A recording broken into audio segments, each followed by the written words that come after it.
So good morning everyone and I welcome you all to 5M series के अंदर 5M crack UPSC prelim series में, जिसमें generally discuss advance current affairs जो different sources के अंदर publish होते हैं. So let's see the first question is about the project Devika.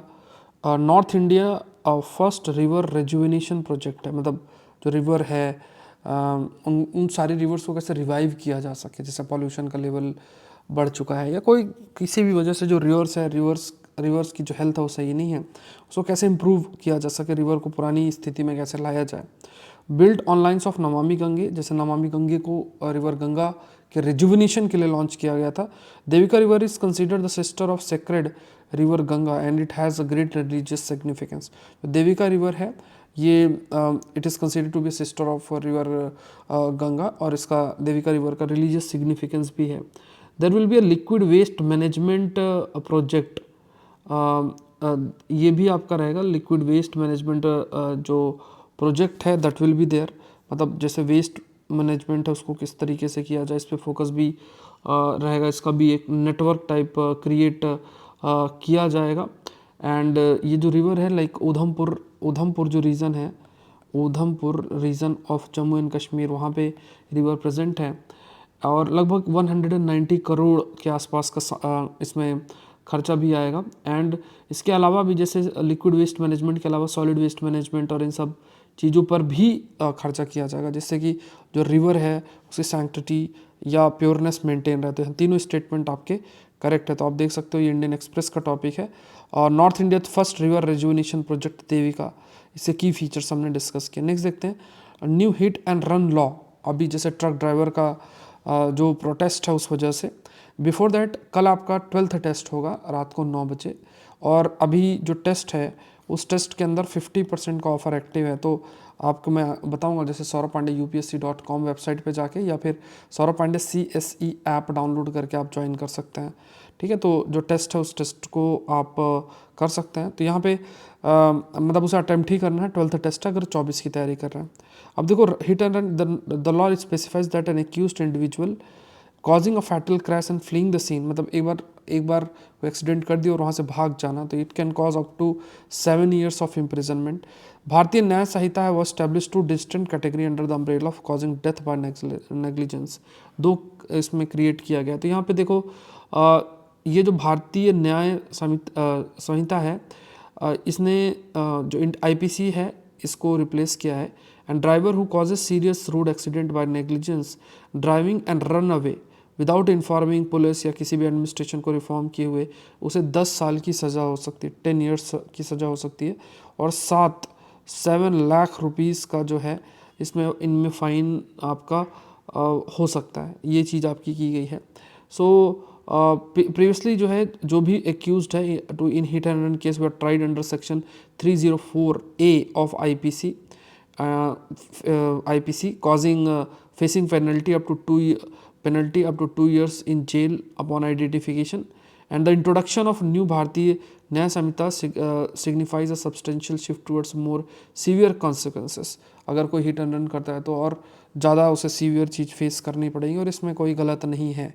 Simple सी बात है, इसमें कोई सिंपैथी वाली बात नहीं है. चाहे जो ट्रक ड्राइवर हो चाहे कोई भी हो, आपको जिम्मेदारी के साथ करना. किसी की लाइफ है तो वो बहुत ही इंपॉर्टेंट होती है. कभी आप हाईवे पे जाएं तो आपको बहुत सारे लोग ऐसे मिलेंगे जो कि नेग्लिजेंस और इस टाइप से गाड़ी जो खास तौर से ट्रक वाले चलाते हैं, इसमें कोई दो राय नहीं है. अगर आप हाईवे में ट्रैवल करो तो यू विल अंडरस्टैंड. अब उसमें से 2-4 लोग अच्छे हैं या ज़्यादातर लोग अच्छे, मान लो 100 में से 99 लोग भी अच्छे हैं, लेकिन हमें वो लॉ एक पर्सन जो नेग्लिजेंस शो करता है उसके प्रति भी बनाना पड़ेगा. तो ये एक बहुत इंपॉर्टेंट चीज़ है. इसमें कोई ऐसा अनसिम्पैथेटिक नहीं है. ऑल्दो इस इशू को काफ़ी पॉलिटिकल बना दिया गया, पॉलिटिकल बन गया, और क्योंकि इलेक्शन भी आ रहा है, गवर्नमेंट भी इस चीज़ को कंसीडर कर रही है. बट ये हमें समझना है प्रैक्टिकली. अगर आप सोचोगे, अगर कभी आपने ड्राइव किया है तो विल अंडरस्टैंड कि बहुत रैश ड्राइविंग और बहुत ऐसे ऐसे जगहें हैं. तो कुछ स्टेट्स होते हैं जहाँ पे ट्रक ड्राइवर बहुत अच्छे तरीके से चलता है.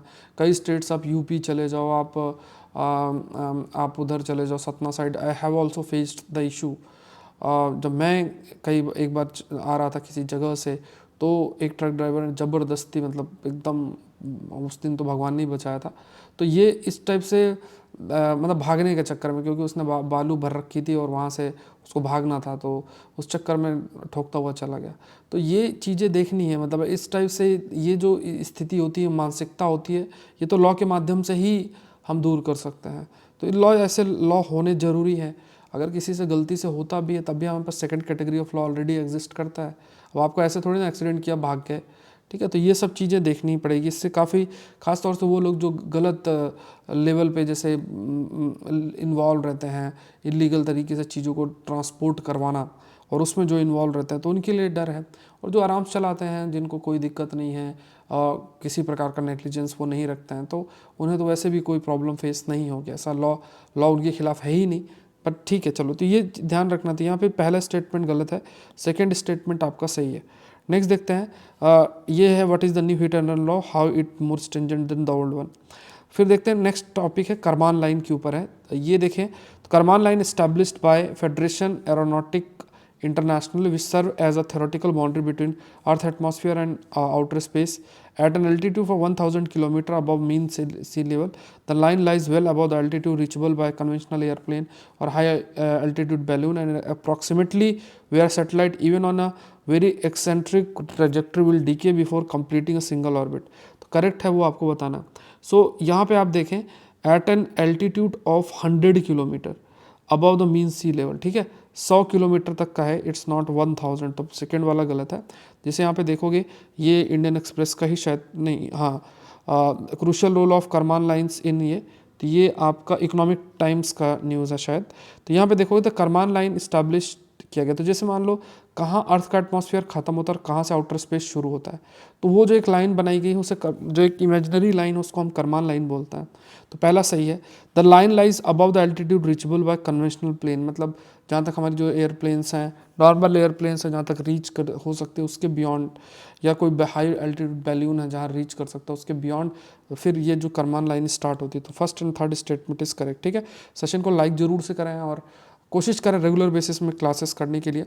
और इसका जो पूरा दिसंबर मंथ का पीडीएफ है, रिवीजन पीडीएफ है, वो आपको जो लोग एडवांस करंट अफेयर्स जो प्रीलिम्स का है उसका हिस्सा है, उसमें आपको अपलोड एक फ़ोल्डर क्रिएट होकर 1-2 दिन या 3 दिन एट मैक्स में दिसंबर के सारा पीडीएफ आपको अवेलेबल हो जाएगा। तो वो जो एडवांस करंट अफेयर्स की टेस्ट सीरीज़ है, उस चीज़ को जो भी ज्वाइन करेंगे तो वो इनको रिवीजन पीडीएफ भी इसका आपका मिल जाएगा। वैसे आप अपने नोट्स बनाओ, that is more than sufficient, और टेस्ट जो है वो भी आप अवेल कर पाएंगे, ठीक है। आखिर में आपको सारी जानकारी प्रोवाइड कर दूंगा, और वो सौरभ पांडे CSE ऐप में या फिर sauravpandeyupsc.com इस पे वेबसाइट पे जाके आपको मिल जाएगा कोर्स के बारे में।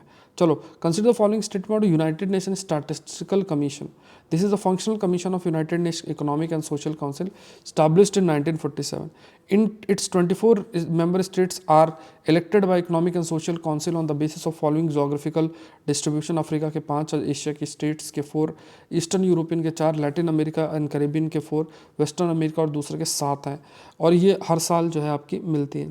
तो यहाँ पे देखा जाए, since July 99 the European commission meets every years, ठीक है। तो ये इस्टेब्लिशमेंट से ऐसा नहीं है कि वो हर साल मिलता है, 1999 के बाद से ये लोग हर साल ये आपका मिलता है। तो ये थर्ड स्टेटमेंट गलत होगा। बाकी दोनों जो फैक्चुअल इन्फॉर्मेशन दे रखी है कि it's a functional commission of United nation economic and social council, वो सही है, और जिसकी स्थापना 1947। तो आप देखो 1947 से लेके 1998 तक हर साल इसकी मीटिंग नहीं हुई है, बट 1999 के बाद से हर साल इसकी मीटिंग जो है वो आपकी की गई है।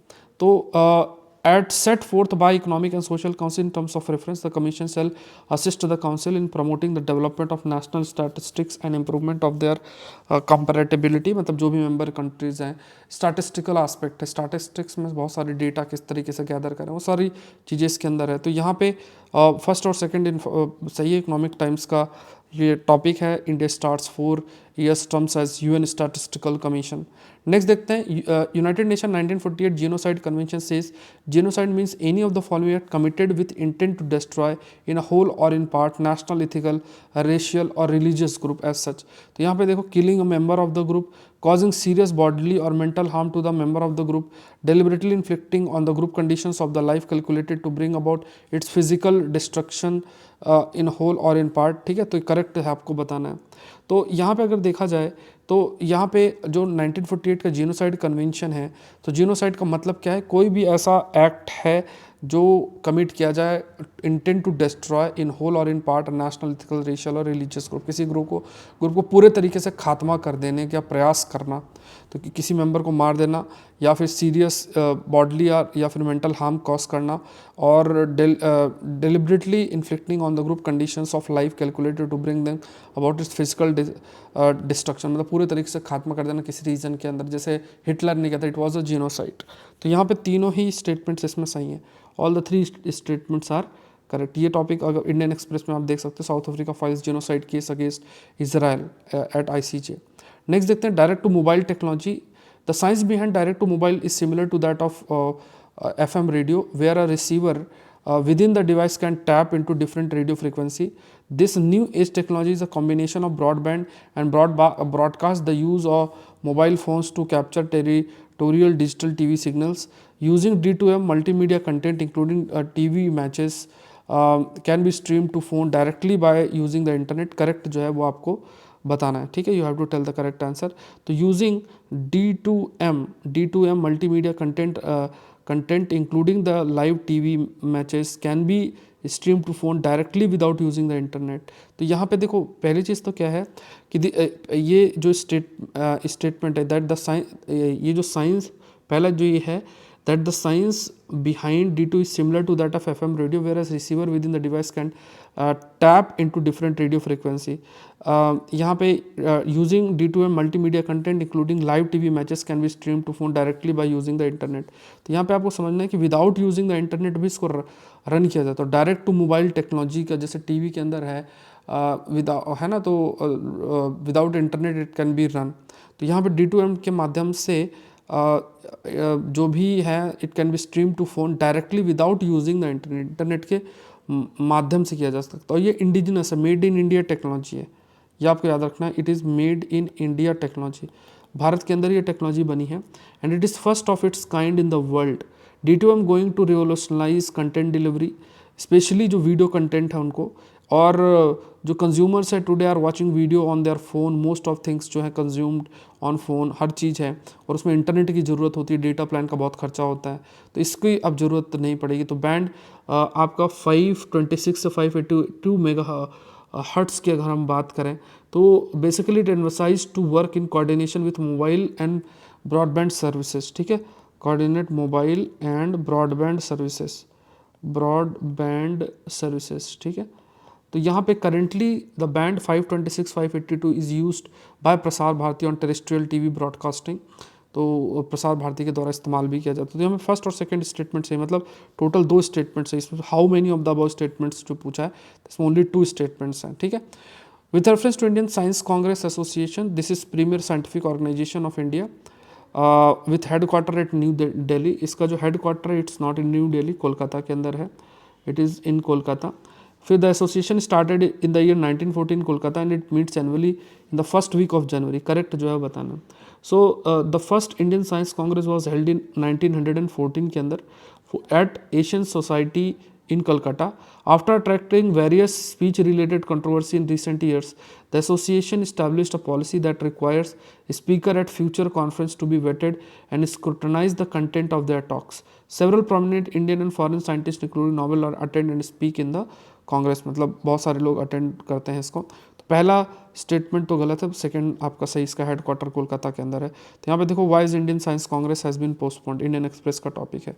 नेक्स्ट देखते हैं Kavaratti. Kavaratti is a census town as well as the name of atoll upon which the town stands. फिर Kochi is the closest major city of Indian mainland. Kavaratti has a tropical savanna climate.